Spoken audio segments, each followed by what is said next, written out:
ಇನ್ನು ದಸರಾ ಹಬ್ಬಕ್ಕೆ ಕೇಂದ್ರದಿಂದ ಬಂಪರ್ ಗಿಫ್ಟ್ ಕೊಡಲಾಗಿದೆ. ಜನರಿಗೆ ಜಿಎಸ್ಟಿ ದರ ಇಳಿಸಿದೆ ಕೇಂದ್ರ ಸರ್ಕಾರ.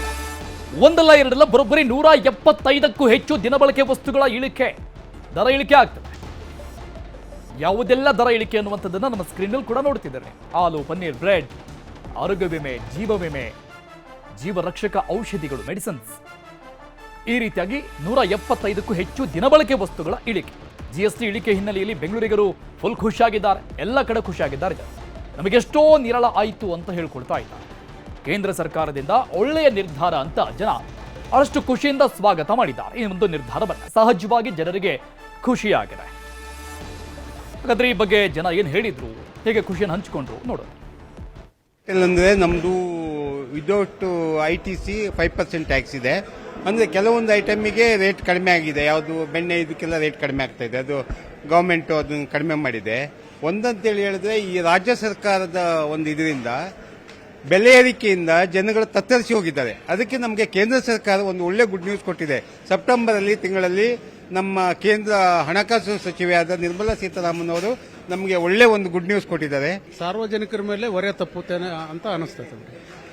ಆಮೇಲೆ ಸಾಮಾನ್ಯ ದಿನಬಳಕೆ ವಸ್ತುಗಳಲ್ವಾ, ಇದೆಲ್ಲ ದಿನ ನಾವು ಯೂಸ್ ಮಾಡ್ತಕ್ಕಂಥ ವಸ್ತು ಅಂಥವಕ್ಕೆಲ್ಲ ಕಡಿಮೆ ಆದರೆ ಸಾಮಾನ್ಯ ಜನಗಳಿಗೆ ಭಾರ ಕಡಿಮೆ ಆಗುತ್ತೆ. ಇವಾಗ ಅಂದರೆ ಸೆಂಟ್ರಲ್ ಗೌರ್ಮೆಂಟಿಗೆ ರೆವಿನ್ಯೂ ಯಾವ ಥರ ಬರುತ್ತೆ ನೋಡ್ಬೇಕು. ಈಗ ಯಾಕಂದರೆ ಚೇಂಜ್ ಆಗಿರೋದ್ರಿಂದ ಮಂತ್ಲಿ 1.8 1.9 ಲ್ಯಾಕ್ಸ್ ಕ್ರೋರ್ಸ್ ಕಲೆಕ್ಟ್ ಆಗ್ತಾ ಇತ್ತು. ಈ ಥರ ಬದಲಾವಣೆ ಆದಮೇಲೆ ಯಾವ ಥರ ಬರುತ್ತೆ ಗೊತ್ತಿಲ್ಲ ಇನ್ನು. ಎಲ್ಲ ಅನುಕೂಲ ಆಗಿದೆ. ಹೌದು, 1% ಇದೆ ಈಗ GST. ಅದು ಹಾಗೆ ಕಂಟಿನ್ಯೂ ಆಗುತ್ತೆ. ಅದು ಕಮ್ಮಿ ಮಾಡ್ತಾ ಇರೋದು ಎಲ್ಲರಿಗೂ ಸಂತೋಷ ಆಗ್ತಾ ಇದೆ. ಫುಡ್ ಇರ್ಬೋದು, ಇನ್ನೊಂದಿರ್ಬೋದು, ಕೆಲವೆಲ್ಲ ಅವ್ರು ಇನ್ನೂ GSTನ ಕಡಿಮೆ ಮಾಡಬೇಕು. ಕಡಿಮೆ ಮಾಡಿ ಜನಗಳಿಗೆ ಬದುಕೋದಕ್ಕೆ ಅವಕಾಶ ಕೊಡಬೇಕು. GST ಜನಗಳಿಗೆ ಇನ್ನೂ ಅರ್ಥನೇ ಆಗಿಲ್ಲ. ಇವ್ರು GST ಅಂತಾನೆ ಆಗ್ತಾವ್ರೆ. ಸೊ ಇವಾಗ ಅವ್ರು ಕಮ್ಮಿ ಮಾಡಿರೋದ್ರಿಂದ ಒಂದು ರೀತಿಯಲ್ಲಿ ಸಮಾಧಾನ ಬಂದಿದೆ ಮನಸ್ಸಿಗೆ. ಎಲ್ಲರಿಗೂ ಒಂದು ಸ್ವಲ್ಪ ಸಂತೋಷ ಆಗಿದೆ. GST ಕಡಿಮೆ ಮಾಡಿರೋದು ಬಡವ್ರ ಬಗ್ಗರಿಗೆ ತುಂಬಾ ಸಂತೋಷಕರ. ಮಿಡ್ಲ್ ಕ್ಲಾಸ್ ಜನ ಅಟ್ಲೀಸ್ಟ್ ಉಸಿರಾಡ್ತಾ ಇದ್ದಾರೆ. ಒಂದು ಒಳ್ಳೇದಾಗಿದೆ. ದೊಡ್ಡವ್ರಿಗೆ ಮಾಡ್ಕೊಳ್ಳಿ, ಬೇಡ ಅಂತ ಹೇಳಲ್ಲ. ಕುಡಿಯೋರ್ಗೆ ಮಾಡಲಿ, ಗುಡ್ಕಾ ಹಾಕೋರ್ಗೆ ಮಾಡಲಿ, ಬೇಡ ಅಂತ ಯಾರು ಹೇಳಲ್ಲ. ಈ ಹಾಲು ಇದು ಮತ್ತೆ ಹಣ್ಣು ತರಕಾರಿ ಬ್ರೆಡ್ ಇದಕ್ಕೆಲ್ಲ ಮಾಡಿರೋದು ತುಂಬ ಸಂತೋಷ.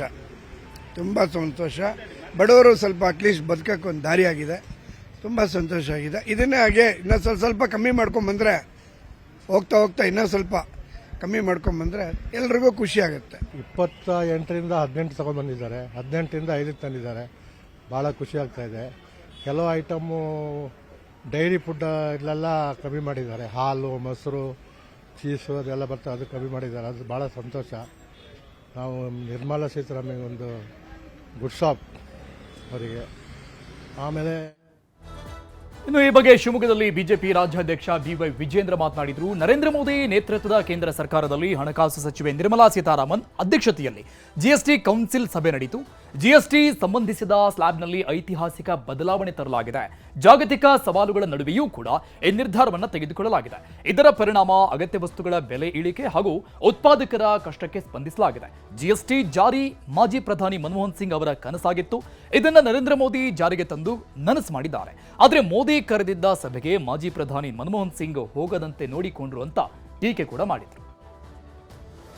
ಬಡವರಿಗೆ, ಮಧ್ಯಮ ವರ್ಗದವರಿಗೆ ಬಹಳ ದೊಡ್ಡ ಅನುಕೂಲ ಇದರಿಂದ ಆಗ್ತದೆ. ಹಾಗಾಗಿ ಒಂದೇ ಮಾತಿನಲ್ಲಿ ಹೇಳೋದಾದ್ರೆ, ಈ ಒಂದು ಐತಿಹಾಸಿಕ ನಿರ್ಧಾರವನ್ನ ಕೇಂದ್ರ ಸರ್ಕಾರ ತೆಗೆದುಕೊಂಡಿದೆ. ಮನಮೋಹನ್ ಸಿಂಗ್ ರವರು ಅವರ ಒಂದು ಕನಸಿನ ಕೂಸಿದು. ಅವರ ಕನಸನ್ನ ನನಸು ಮಾಡಿರ್ತಕ್ಕಂಥವ್ರು ಈ ದೇಶದ ಪ್ರಧಾನಮಂತ್ರಿ ನರೇಂದ್ರ ಮೋದಿಜಿ.